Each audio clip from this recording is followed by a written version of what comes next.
morning, and shalom. Welcome to Beyond the Surface, where we go deep and never shallow, bringing unadulterated truth straight from the throne room. Today we'll be talking about elections, surprises that will catch analysts off guard, and disappointments, I should dare say, that will spark debates among the nations. Today, we are with Apostle, Prophet, Marshall Lambert. We love to honor him. We honor you. We honor you. Thank you. We're here with Minister Bevon Washington, and we'll dive straight into, we'll carry on a roller coaster for what we have for you today. Apostle, what would you love to say to the throne room family? I should say the Beyond the Surface family that is out here listening in. Awesome. Thank you. Good morning. Good morning. Good morning, viewers. Good morning. What do I have to say? It's not just what I have to say, but what the Lord would want to say to the nation. God is very concerned with who rules, our rulers, those in authority. And many times you hear the chatter on social media or in media especially, or out there in the world, the church is stay out of politics. And sometimes I smile, and the people who tend to forward this or put this out there seems to have a claim to be an authority on a particular subject, especially looking at the Western media and the phrase, the separation of church and state. And operate as though it's something so sacred, something so moral, something that that they should fight for and push for. But when I read my Bible, because many times these pundits seems to know, claim to know what they're saying, and sometimes even put it forward as though they're championing a religious cause, right? But when I look at the Bible, for example, when we look at 1 Samuel chapter 8, chapter 9, the people asked for a king. There was a theocratic white name type of government in Israel at that time, where the judges rule. God would use the prophets to elect judges, and they rule. But there came a particular period in the nation's history where they demanded a king. They wanted to be like the other nations around. So they wanted to be a democracy, right? They decided they're going to choose, right? And what I want us to understand, God told Samuel, it's okay, let them choose. So you see, God is involved, right? And God didn't frown his nose or his face and say no, or he didn't strike down send down lightning from heaven to destroy them. He said no, let them choose. That's that God gives us choices. He gives us a free will. He gave us a free will, and we have we can make our own choices. And when it comes to leaders, it's the same thing, right? Whoever they choose, God honors people's choice. But many times we see in history, and we notice even in our local setting, many times people choose, and who they choose sometimes don't do everything in their favor, and then they turn back the truth in God's face. As though, God, you're sovereign. You're all powerful. Why did you allow this? It was your choice. God honor our choices, right? And I'll talk a little on some of the things I believe the Lord is saying concerning the upcoming election in Guyana, right? We saw in Suriname the other day where the incumbent was defeated, I think it was by one vote, or one seat, sorry, and the opposition formed a coalition to set up the next government. In Guyana, it will be something not similar, but I'll get into that. Close, but not similar. Right? But yes, it will be different. All right? But I just want to go back in 1 Samuel there. They choose. And what they did, this is so human-like. They choose Saul, the son of Cush. They choose a man that was wealthy. Right? I'm not saying that's what's going to happen in Guyana. I'm not saying that's what's going to happen in Guyana. But I'm just talking in terms of this setting in Israel to get, to lay a foundation where we want to go. Right? And they choose someone else, not just that was wealthy, but that was handsome and tall above his fellow. You see how people look? Right?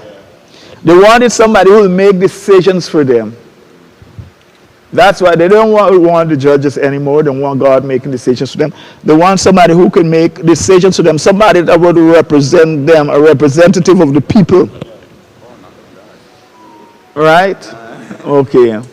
Yeah, representative of the people. So they choose. And God told Samuel, they've chosen, anoint him. This was not God's choice. Let me say that. This was not God's choice. But God honored the will of the people. Many times in our nation we can have elections and people will go and say, well, the Lord set up those in authority and he pulled down those in authority. And we use those type of scriptures to say that this is the will of God for the nation. And many times I hear Christians will say something, even leaders, if God is the one that raises up authority and puts down another, well, certainly if this person is elected, it has to be the will of God. But what I'm trying to show you, it's many times people are chosen and God honors the choice of people or of the nation. It's not his choice. It's not his will. So we need to move away from that notion because somebody wins an election, it's God's will. Because promotion comes not from the east, nor the west, nor the south. So we use those type of scriptures to justify different persons in position. And then in the same breath, you're praying that God remove them from their leadership. So God is schizophrenic, right? I wanted to make that very clear, even in our nation where we see certain things, the past administration, the present administration, or the next administration, or whatever it is, we need to understand that God honors the will of the people. Right? So it's their choice. Hallelujah. I'm going to leave that there for now, and then I'm going to jump in back a little later.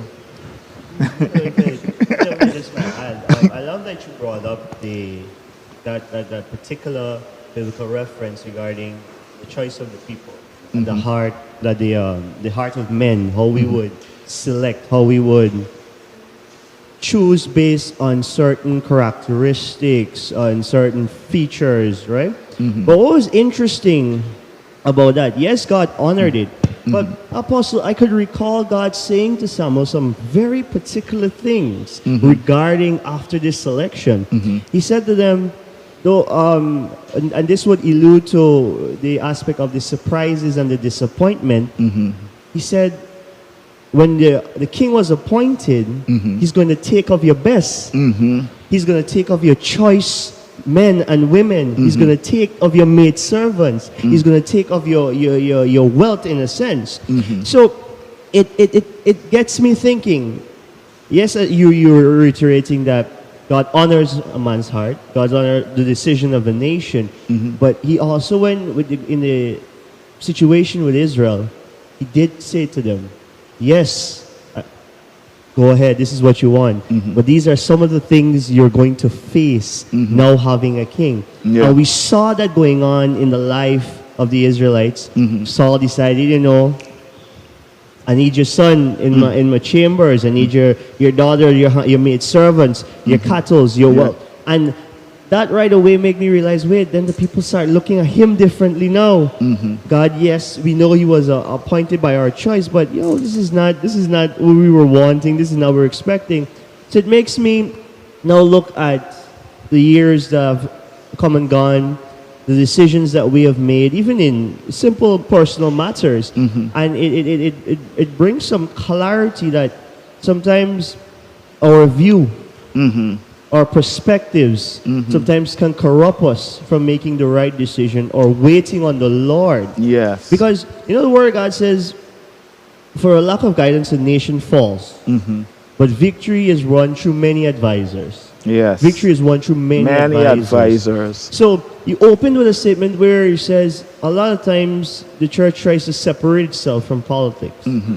But we do not recognize the level of influence the children of God, the church has on this nation, on the nation. Yes. And that's where we need to now start to strategically plan men and women of God in these social spheres to bring influence as advisors, because we've seen great kings throughout history that had advisors that have been tapping into the realm of the supernatural, that has the wisdom of God, and it brought forth many great wonders to those kings, right? Yeah. And what I'm alluding to is that at times we allow our personal bias to dictate where a nation should go, when we should allow what the Lord is saying, what the Lord desires for us to spring forth.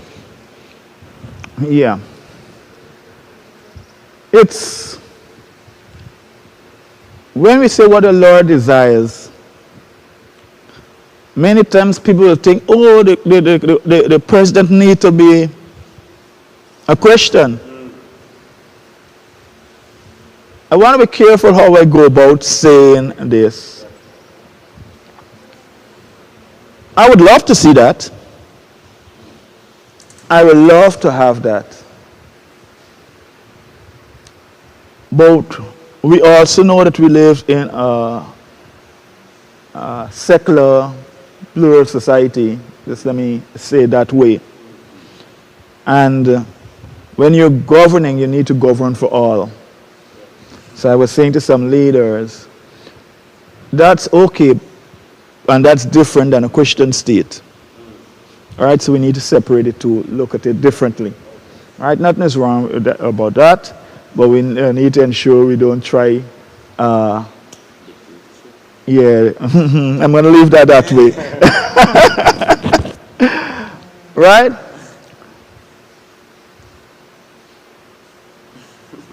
A nation thrives when a leader is open to good and wise counsel. I just want to zero in there a little before we get back into what a particular thing the Lord showed me.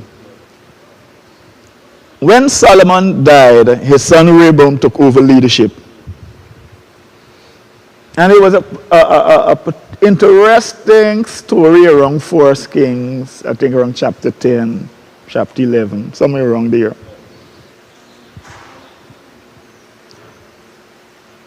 The people came to him and they said, the burden that you place upon us, it's too much, it's too grievous, we can't take it. Try to to lessen the burden. Let me try and get it, because I really want to, let me get here. So he was trying to, they were trying to get him to lessen the yoke, the kind of strain they were feeling. I know we have different persons talking about the strain of the taxes in Guyana, especially taxes on vehicle. I know that I saw some persons lobbying on that. All right? Now we need to go more down later down in First Kings. I'm getting there. Chapter 10 was with the Queen of Sheba. But let's go to 1 Kings chapter 12. Rehoboam went to Shechem, for all Israel had come to Shechem to make him king. And as soon as Jeroboam the son of Nebat heard of it, for he was still in Egypt, where he had fled from King Solomon. Right? Then Jeroboam returned. Let's go down a little. 4. 3. And they sent and called him, and Jeroboam and all the assembly of Israel came and said to Rehoboam, your father made our yoke heavy. Now therefore lighten the hard service of your father and his heavy yoke on us, and we will serve you. He said to them, go away for 3 days, then come to me. So the people went away for 3 days, and then they returned. Then King Rehoboam took counsel with the old men, or let me say with the wise men, those of age, those with experience, who had stood before Solomon his father while he was yet alive. So these men stood with Solomon his father. Solomon was known as the wisest man in the face of the earth, was able to speak on any topic, whether marine, animal, astrology, whatever it was, he was able to speak on it. So these men grew up in that kind of setting.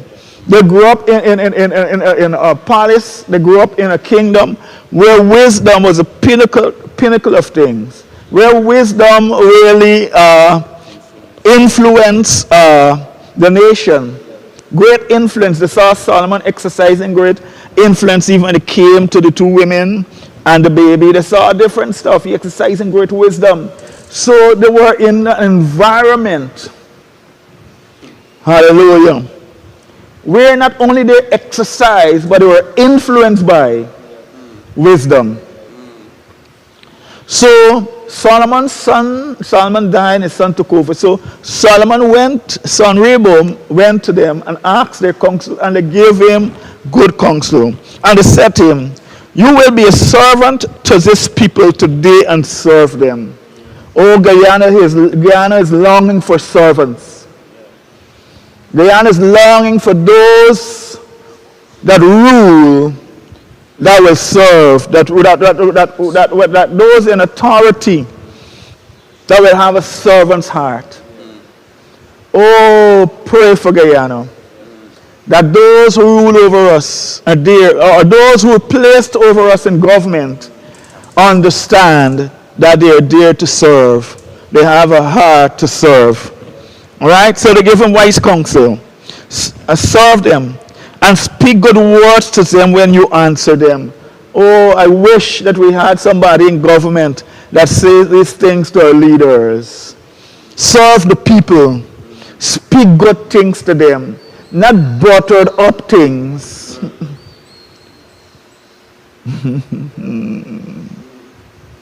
Not things to win votes.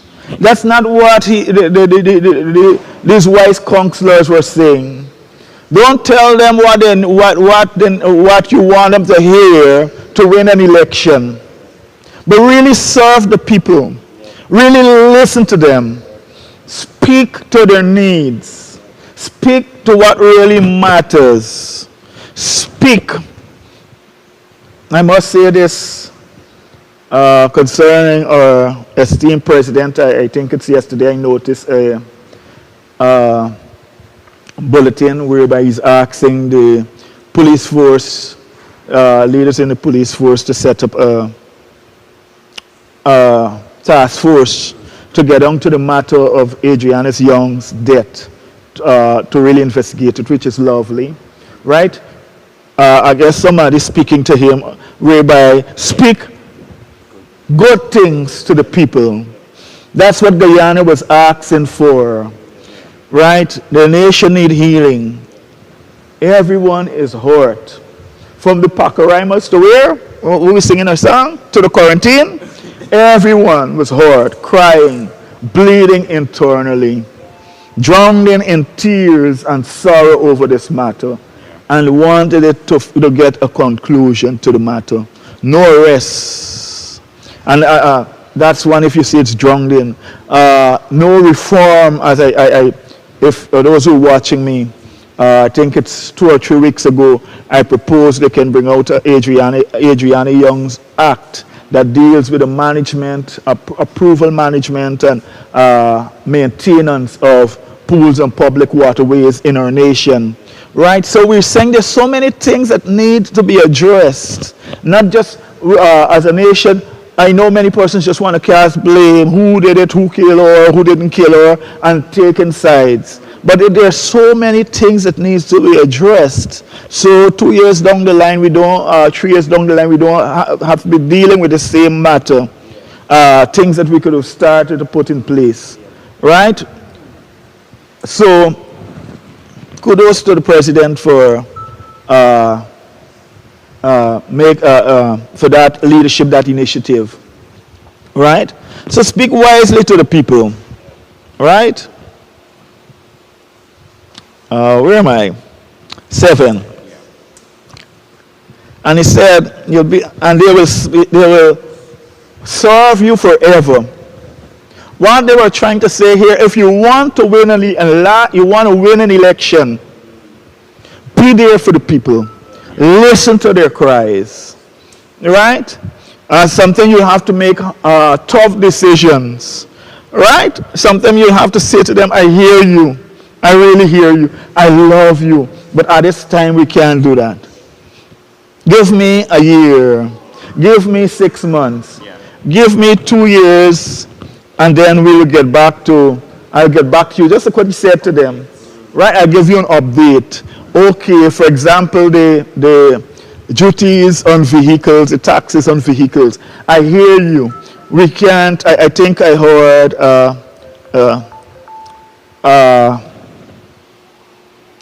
Dr. Bart Jagdeo said that before. We just can't reduce these taxes on these importation of vehicles because they need to look at infrastructure, the roads, bridges, and those kinds of things.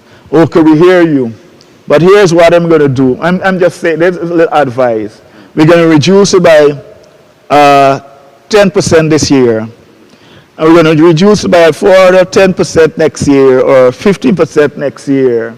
So we can do it incrementally as we build bridges and we roll out infrastructures in the nation. We're going to reduce it incrementally along the line. So people can hear, they can know that you're hearing them. You're listening to them. You're actively trying to help. Right?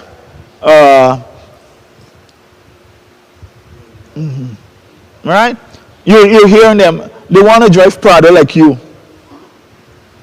But they just can't pay $20 million or $50 million duty on a $5 million or $10 million vehicle.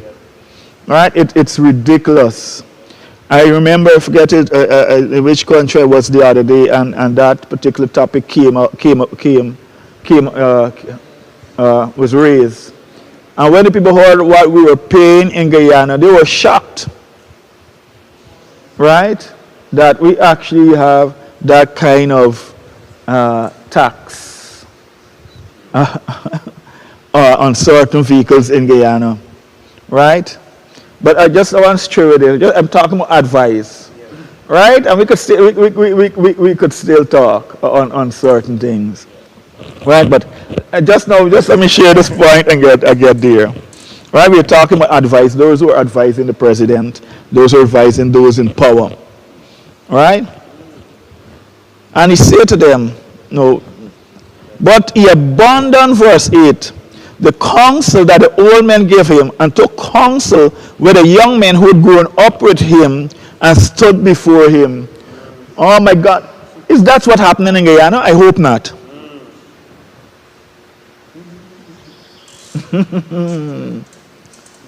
I hope not. So the men that stood with his fathers in previous administration, an administration that was known for its splendor and grandeur, and it was the word opulence, right? Was known. People came from far and wide to look and see what Solomon was doing. These men grew up in that era. Gave him good advice how he could flourish and rule, and his king and his government can be established like his father's. But no, he abandoned those advice of wisdom, and he went to his friends. But he abandoned the counsel that the old men gave him and took counsel with the young men who had grown up with him and stood before him. This is shocking. Shocking. It caused me to think we need to ask ourselves some questions. And maybe pray for those in authority. And I said, I hope that we don't have leaders that are taking counsel from the friends that they grew up with. Only. Just let me put it that way. Because I'm not saying that young men don't have wise counsel. We saw that in Job, right? When they all said all kinds of different things, and the young man stood, said he raised his voice. They didn't want to say anything because they were aged. Yeah. Young men in wisdom. Yes. They were aged. So he thought wisdom was with the old. But then he opened his mouth and he actually spoke wisdom. So you can be young but mature in wisdom, right? And you can be old and stunted. Right? So he went to these young men that grew up with him.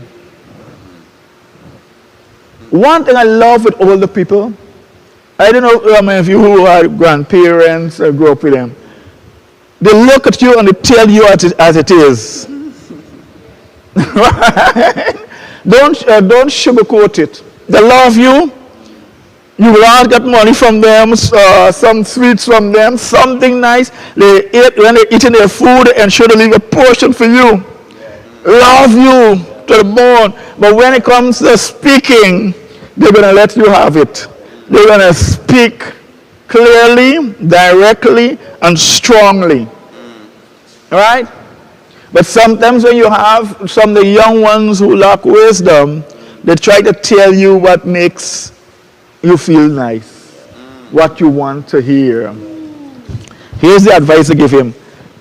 And he said to them, what do you advise that we answer these people who have said to me, lighten the yoke that your father put on us? There are some yokes upon this nation left by Forbes Burnham. His Excellency Forbes Burnham. Arthur Chung. The Excellencies, the Jagons. Desmond Hoy, His Excellency Desmond Hoy. Excellency Bar Jagdeo. And His Excellency Daniel Ramatar. There's some yokes left on this nation by them. That the people, they're longing for it to be lightened. Oh my God. They're longing for it to be lightened. And we need wise counsel in our nation who will advise those in power. It can be done incrementally. You may not be able to raise the yoke or the entire yoke off of the nation just like that. But you can set reforms that will gradually bring these things into being. Right? And the young men who had grown up with him said to him, thus shall you speak to this people who said to you, your father made our yoke heavy, but you lighten it to us. Thus shall you say to them, my little finger is thicker than my father's thighs. And now, whereas my father laid on you a heavy yoke, I will add to your yoke. My father disciplined you with whips, but I will discipline you with scorpions. So Jeroboam and all the people came to Rehoboam the third day, as the king said, come to me again the third day. And the king answered the people harshly, forsaking the counsel that the old men had given him.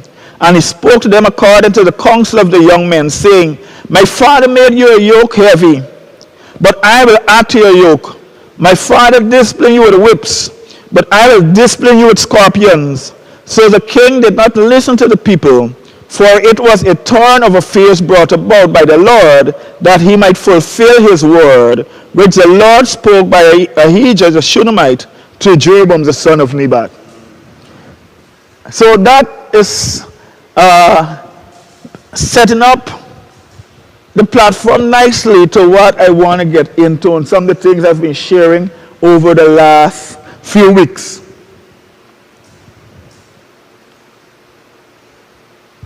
We need leaders that will ease the yoke that the previous father placed upon us, or caused to be placed upon us. I don't want to get into why, whether it's IMF, whether it's the UN, whether it's US, whether it's sanction, whether it's embargo, or whatever it is, whether it's internal turmoil, riot, ethnic insurrection. I don't want to get into that. Whatever the cause, these yokes need to be lightened. They need to be removed. The reason for the taxation, they must be reformed. Make the yoke lighter. Let me leave that there, then I'm going to create a good nice segue for me to get into what I want to say. You know, as you were talking about make the yoke lighter, make the yoke lighter. Mm-hmm. I was sitting here and I was wondering, like, you know, what exactly, you know, as a young person I have to add here. You know, I'm listening, you know. I'm listening. But as you mentioned about the wisdom of the young lad in Job, and when he opened his mouth, he spoke wisdom. And I got a revelation, the understanding it when they said young in terms of the person they grew up with, mm-hmm. It was the person that was lacking wisdom or young in wisdom, mm-hmm. And the person that were older in terms of wisdom, not stature. Just let me leave it there. Just a second point, sorry, let me put in there. One of the things the Holy Spirit dropped in me, in my spirit there, many times they're around you, they grow up with you, but all they're looking at is a way to line their pockets. Right? And the Lord spoke to that through Moses. Bribe blind the eyes of the wise. Right? It corrupts the righteous. Right? And many times when it's lack of wisdom, bribes kicks back. Those kind of things that can really express and amplify folly or lack of wisdom. Right? And we need to be careful because many times those that are young, they're looking at ways how to build an empire, how to build a legacy. When I say not legacy, how to build an empire. They're thinking about now. They're thinking about position. They're thinking about contracts. Many times the old ones think about legacy. They're thinking about the next generation and the future generations. So the advice that are given, it's coming from two different places. One that wants to promote self. Yeah. One that's looking just for their family and well-being or wealth for those immediate family members. But many times the older ones think about legacy, about the future. Because they understand. You see, after you've lived many years and you've seen certain things, you understand that when the twinkling of an eye, as I said, you can be riding the highs of popular opinion in a nation, ruling and everybody rejoicing with you. And like Dorothy and I, and suddenly you're out of power and you're arrested at an airport in your own country by your own people.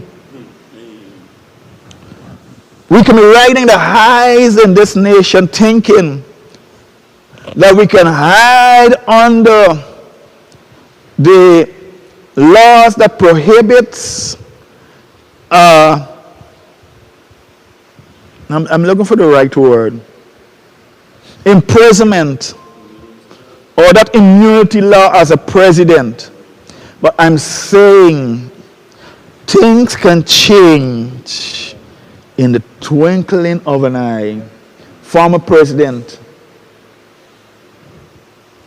about to see from Suriname, sir. What happened to him? You can ride the highs, but in his later life, what's happening? He's running and he's hiding. Right? Laws will change in this nation, trust me. The Constitution, that burden that is there, that was left there by our fathers, it's going to be revised. God's going to raise up a Josiah. He's going to raise up a Cyrus. Just let me say this. With Cyrus, Israel was in bondage, in captivity by another nation. And God prophesied years in advance he's going to raise up a servant called Cyrus who's going to free them. This wasn't the Israelite. This was a heathen king that God raised up who was ruling and used him to set them free. So I'm saying to this nation, some of the things that we're looking at and we're saying it will never change. Either he raised up a Cyrus outside that comes in, or he raised up a Josiah inside, the same party, raise them to power, and they bring about reform. But whatever it is, it's going to change. Right? So, sorry, I know I interject there to say many times with the younger ones, because they're clouded by money, wealth, fame. They tend to make decisions for now. And the older ones, because they've seen life played out, see kingdom rises and kingdom falls, see great people of influence celebrating them, being cheered by the people like Jesus, being carried on a donkey and everybody taking off their clothes and throwing it and say, "Hail the King." Next week they put you on a cross and crucify you. Right? They've seen it and they've learned from experience. Nothing is set in stone. So when they make decisions or they advise for the betterment of a nation, thinking about longevity, thinking about generations to come. With the same advice, giving wise counsel on these things, right? And I was sitting here and I was remembering, I was trying for why God had reading Daniel, right? And I was trying, I don't know, but it came out while we were speaking here, and it has a lot to do with this dispensation we're in also. Yes. Right? And I was checking something, and a lot of Christians, and not just Christians, but persons that would be listening on beyond the surface, they would be saying, how exactly should I equip myself, whether morally, ethically, and in various arenas, to actually be in that sphere to give counsel to these persons. And Daniel, just popped up, and the first chapter, Daniel chapter 1, whereby he was saying, the king, I believe it was Nebuchadnezzar, let me find it. Yeah, Daniel chapter 1 verse 3, he said, "And the king spake unto Ashpenaz, the master of eunuchs, and that he should bring certain of the children of Israel, and of the king's seed, and of the princes, children in whom was no blemish." Right? So he was looking for a certain caliber of people. And we do have them in the kingdom of God. And we do, lovely. And we do have them in this nation. And he said, but well-favored, persons that were favored. So the king did not just look at just skill also, but there was two aspects. The favored aspect, the persons that have no blemish, there's a morality to it also, ethics. Then he also said, and skillful persons just think it's just favor and these things, but there's a skill that these persons have to cultivate in all wisdom. Right? So there's various aspects of wisdom. And the funny thing when he said children, I said, wait, children in all that learn it in all aspects of wisdom and that are skilled. And then he said, and cunning in knowledge. That's politics. Okay. I said, He brought them in young and to groom them. yeah. That's very important. These are wise people understand political succession. Yeah. I just want to leave that there and allow Minister Bev to jump into this conversation. Yeah, that is very interesting. I know if you do the studies with the Hebrew culture, when they speak of children and young men, we were thinking the toddlers and the Yeah. little ones were running around, but these are teens growing into their early 20s and Yes. so on. So these were men of stature. These would have been men of stature. And I love that you highlighted the key components, right, that the king was looking for. Now, this is not, you were saying, this was not a king also at the time that was ruling Israel. Right? This is Babylonian, right? But even he ascertained what he needed in his council. Yes. Even he understood the level at which the men that he would have had raised or bring up had to be of a certain caliber. Yeah. So that's where now in our nation, we as the church and even in the sphere of in politics gotta be sensitive to who's being added to our council, Yes. who's been added to these positions. Because we might look at them and think, oh, that person looks the part.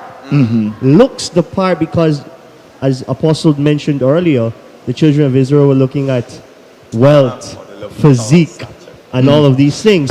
And Beauty, appearance. yeah. So, like such, we as a nation need to be wise because it's righteousness that exalts the nation, right? And we need to be wise with the people that are picked or handpicked for these purposes and for these councils as well. Because I believe in the days to come, as you are sharing, Apostle, that there's going to be some picking. Yeah. There's going to be a picking process. There's going to be a pulling process because what was beautiful about what you mentioned there, the king selected the choice, the favored. So these people had to be favored among their own as well. Not Yeah. just among his visual, Yes. but among their own as well. They had to be of the elites Yeah. among their own. Yeah. So there's some elites, yes, in the church. And we need to be prepared to be picked out. Yeah. We need to be prepared to give counsel when called upon, when selected upon. Because I truly believe that in the days to come, some young men and some young women in the church's sphere, in the Religious church, sphere. in the religious sphere, are going to be handpicked Yeah. to bring impact. God is about to position some young men and women in this nation in spheres, in circles that, doors that have been closed in the past. Yes. I believe those doors are being opened now. They're Yes. even open right now. And as men and women, young men and women of God, we need to align ourselves with the will of God, with the plans and purposes and the inside of heaven. And I think in this time we need to do what Solomon did. Ask for wisdom. Yes. Solomon didn't ask for wealth, he asked for wisdom. And because The wisdom of got that, him wealth. Yes, exactly. Because of that. And just as the Solomon would have had his counsel, Yes. there's some counsel as young people that we have neglected. Yes. We have neglected as a nation. The people they've been speaking, but we have been concerned with our circle. We've been concerned with the voices Like around us, Rehoboam, the Solomon's immediate son, yeah. voices. Yes. So it's time for us to go back to some roots, some people that have seen it, Yeah. some people that have experienced it, Yeah. and allow God to speak through them. Right? But let us be those choice men and women that are selected in this time. Amen. And I love that he mentioned that because as you go down in Daniel chapter 1, in Daniel chapter 9, there's something interesting Daniel practiced, and even in chapter 1, even Man, speak up a little bit. Let us hear you, man. even as he was in the presence, because they said they were learning in science also, right? Mathematics, these different areas, and they said something interesting. They said those that were able to stand in the presence of the king. So there was an ability. Those abilities gave them or I should say, those values that they have gave them the ability, the competency, give them the ability to stand in the presence of the king.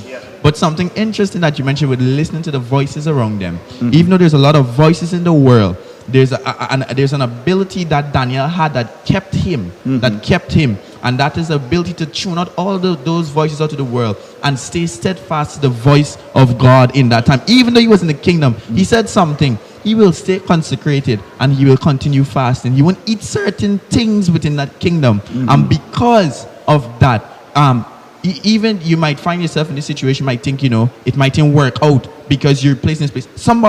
Because you're a Christian. Because you're a Christian. But somebody right in that same palace understood what Daniel consecration was to God, and then they excused him. The favor started to be demonstrated because of how he stayed consecrated and connected to God in that time. You said something earlier, Wambrin, what you're saying there.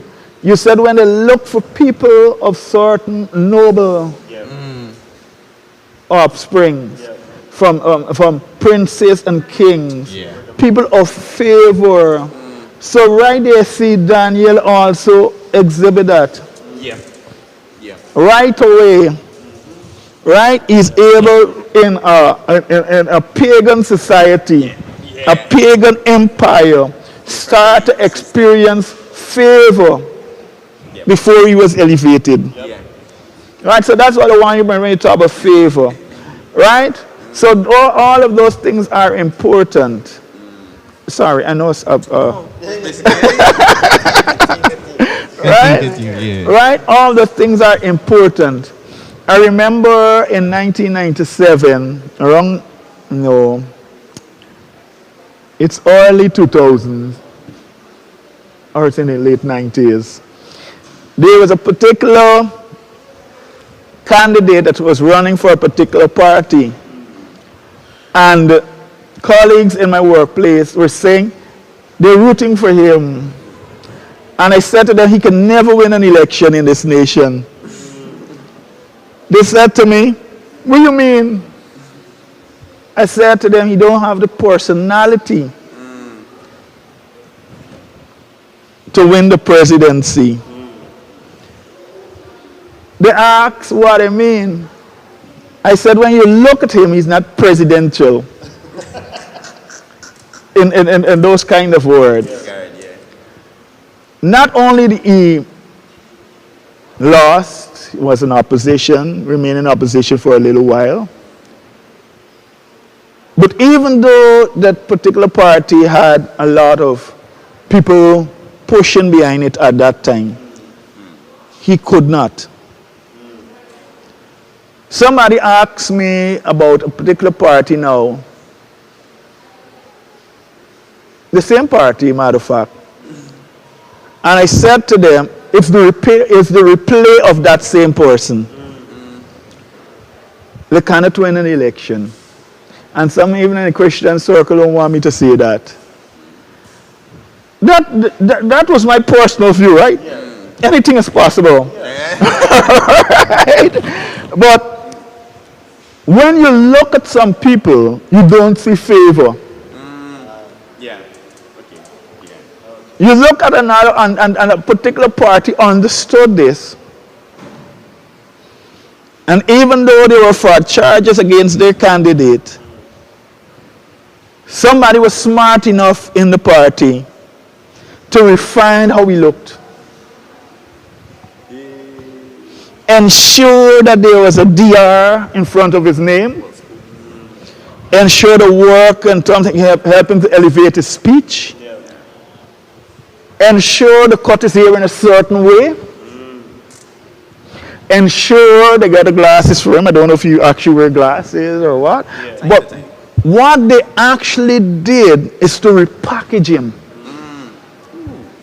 Increases value. Increase his value, his favor with the people, his image with the people. When I saw that playing out in the early days in his election stuff, I look at it and I smile. I said to myself, if only some of the other parties will look and see what's happening here. Somebody in that party understood politics. Yeah. Who was that? Is alive? Right? And they repackage him. Give him a public image makeover.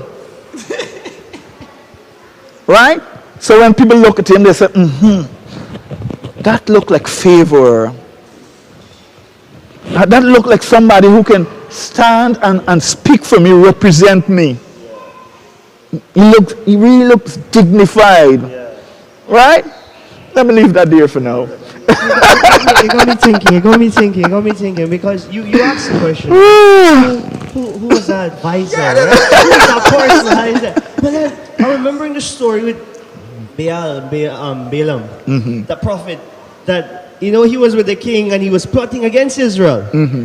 He had insight. Yes. He understood the people. Yeah. Because we know he went to prophesy but could not. He could not curse the people, he just released blessings. But he was able to give the king instruction to cause their self-destruction. He Yeah. was able to give the king insight. So now I'm thinking, who Release the mastermind? no, no, I just want to be careful. Sometimes, even in the Christian body, we ourselves can be distracted. They're more than they Balaams. Yes. That perfectly. Working against the church right Yeah. now with those in power. Just let me leave that there. I said something to some pastors in a certain circle, I make note of that. but they're more than they Balaams. Balaam was able to hear God's voice, no? Clearly. And invited Balaam because he was gifted. Whoever he cursed is cursed. So they didn't send for arm, they sent for one man. And a certain administration, as a top of the makeover, understand that also.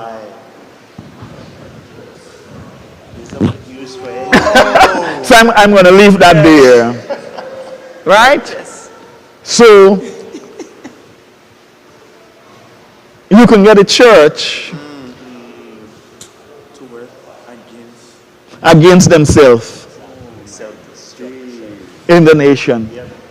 So they're not effective, they cannot effectively speak against certain things in society. And it has started. Long now, but I'm going to leave that there.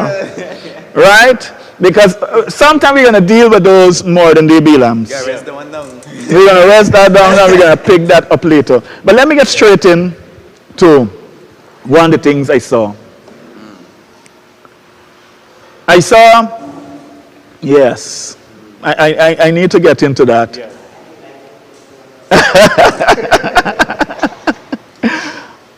I saw someone looking at the elections results. You guys zoom in on this one. Yeah. You guys zoom in on this. And as they look at the results, they were disappointed. Not disappointed because they lost the election, but disappointed in that a third party got more votes than they anticipated. So here we have the governing party looking at the elections and disappointed. And we have the opposition member looking at the results and disappointed too. They're disappointed too because they're in the same boat as the governing party. One remain in opposition and one remain in government, but they both lost seats. They both lost seats. So one remained in opposition, the other remained in power, but as a minority government. Let us say it's close, similar, but different than the Suriname. In Suriname, and this, let me say this is not something that I saw recently. You guys would know, if I mentioned it with some of my apostles' friends in St. Lucia the other day. We were just talking, and I shared it. I think I shared it somewhere else before, because some of these things I just keep to myself and maybe figure out when in the program, beyond the surface, I can mention it. Right? Sometimes it's also when I sense from the Lord I have a release to mention it. I did felt I had a release before to mention it, but I was just looking at the right timing. And because of the Adriana Young situation, it was necessary to address certain things in that time. And there's certain things the Lord has showed me about platforms, political platforms, powered by blood, different things. I don't want to get into that at present. And that have nothing to do with one party. All right? I don't want to get into that. All right? At present. But in Suriname, the governing party lost by one seat, and the opposition won by one seat, I think it was, and they formed a new government. What I saw in Guyana's case before all of that is that in Guyana's case, those in government looking at it, the result, and disappointed. The opposition looking at the results and disappointed. Both sides disappointed, a little shocked. Why? Because they both lost seats. They both remained in the same position, governmentally wise, in terms of opposition and the governing party, but with reduced influence in our parliament. Right? So let it be. Amen.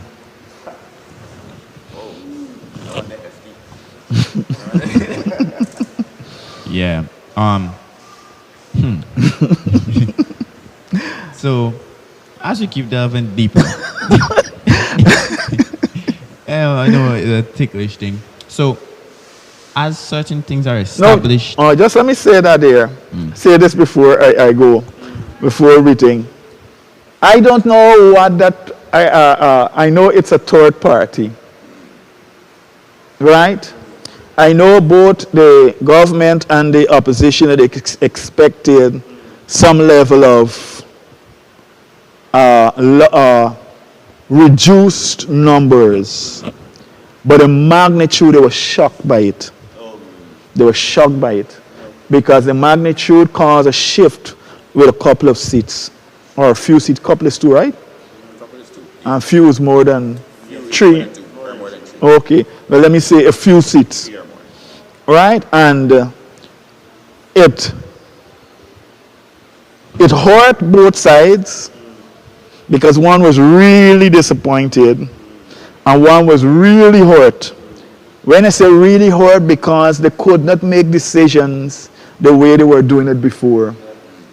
They realize now, with all the talk and the fluff, they need support. They just can't go on the floor of Parliament and just make decisions just like that. So it hurt because they were looking forward for a mandate. Let me say a mandate from the people to continue the way they were in the last few years, and the people spoke.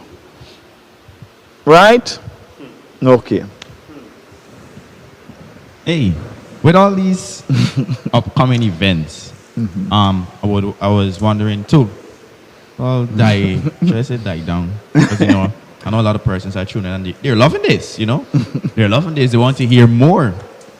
But I was wondering, how, as not just Christians, different religious sects, different persons across Guyana, or nations that would be listening, because we know we have persons tuning in from Nigeria, persons tuning in from Zimbabwe, persons tuning in from India, various places, Brazil, etc. How would you advise persons to prepare themselves for the shifts that will occur in their country? Whether it be persons prepare themselves as being advisors, or persons prepare themselves as a civil, or civil, if this is the right word, as Okay. a citizen of the country. How do you prepare yourself? One, by being patriotic. Stand up for all of Guyana. Two, look beyond ethnicity. Right? Look beyond ethnicity. As I said, my grandfather on one side was Indian and Amerindian. My mother, Indian, Amerindian, and black. She always taught us. I saw her dancing screwball. I saw her and pepper by the stem in the other. She loved crab curry. I was telling my wife it's been about 20 years after my mother died. I actually cook crab in the house, but that was a normal thing, right? When she was alive, and she always would say to us, "When you grow up, a wife is your choice. Whether you want to marry a frog or a crapo." She put it in her own terms to say whatever species or ethnicity you want to marry, just put ethnicity-wise. That's what she's trying to communicate. Ethnicity-wise, it's your choice. Once they love you and you love them, she's good with it. So I grew up, I always had a multicultural, my friendship was multicultural. Right? I never, my friends know me, man. I see the same with my children also. Right? A friend is a friend. You don't look, it's not determined by the color of your skin or the texture of your hair or how you speak. A friend is a friend. Right? And the Bible says, love your neighbors yourself. If we're preparing, that's what one of the things we'll need to do. Quarantine need to love Linden as herself. Linden need to love quarantine as themselves, like themselves. Georgetown the same way. You know, it's be shocking sometime in election time when we have certain racial incidents. People don't understand how hurt some of us really feel hurt. Irrespective of what happened, we really feel hurt because some of us land on all sides.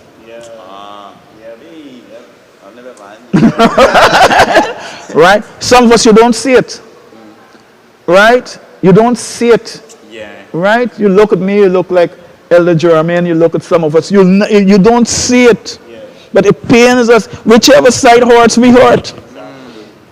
Right? And other than that, we do have friends. Right? From all walks of life, all ethnicities, and it pains us when certain things happen. When they're scared, we're scared. When they're grieving, we're grieving. So love the others, you'd love yourself. Those are some of the things you prepare. If God also, I started by saying God respects, I think honor was a little too harsh or too strong word to use, but he respects people's choices. When they choose leaders, he allows it, he respects it. He says, okay, that's good with me, free will. And if we're going to prepare as a nation, we need to understand people have a right to choose. Whether you like it or not, it's their choice, it's free will. Right? Allow people to choose. You want people to afford you that opportunity, you need to also respect people's choice. If they choose one way or another. You can be in the same member of the same household, but you go and you vote differently. Right? You do have that. One the way I said people prepare to and choose based upon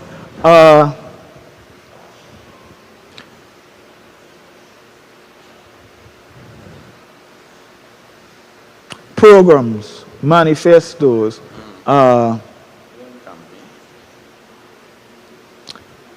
just don't look at like the party, family vote for that, this family vote for that, and no. Make your choices, informed choices. Yes, informed choices. You can live with it. And do understand when you make your choices, it has lasting influence or impact on the nation. Well, you will make your choices, you can fly it and say, maybe you're not in Guyana, let them try there.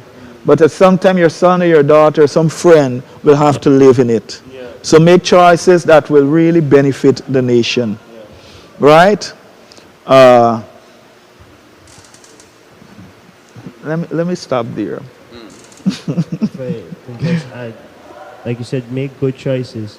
I would just say make legacy building decisions. Awesome. Legacy building decisions. Decisions Awesome. that will impact our nation. Not that sow the seed now that 2 generations down the line you're benefiting. You're Yes. benefiting from the hard work that you're putting now. You're benefiting from the transformation, the steps that you took to Yes. bring reform, to bring change. You're benefiting from it.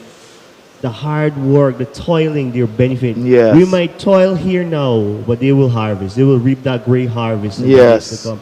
So let us move away from the living for the now and be legacy builders in this nation. Be a nation that when we travel, the name is renowned. We can hear the name. They're not mixing it up with Ghana. It's Guyana. Yeah. Let us build a legacy in this nation that when we travel, the name carries away. The people carry away. Yeah. Hallelujah. The church of this nation will carry away. Amen. Amen. And just before we conclude, you talk about legacy building.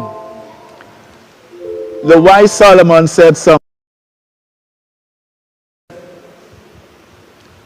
You build wealth. You got a wealth. Hey.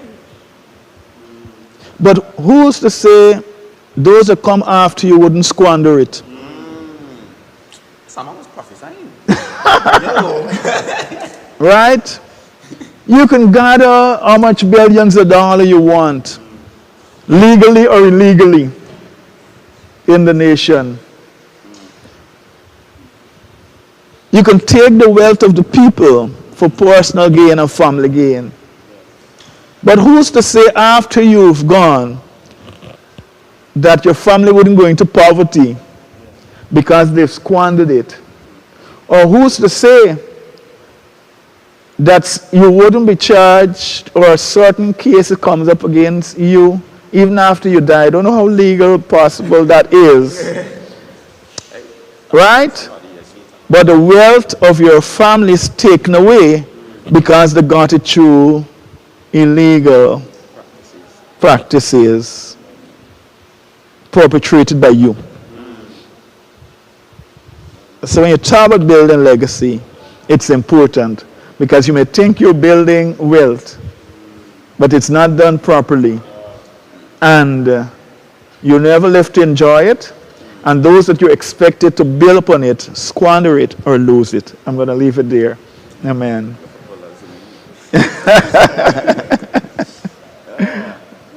Well,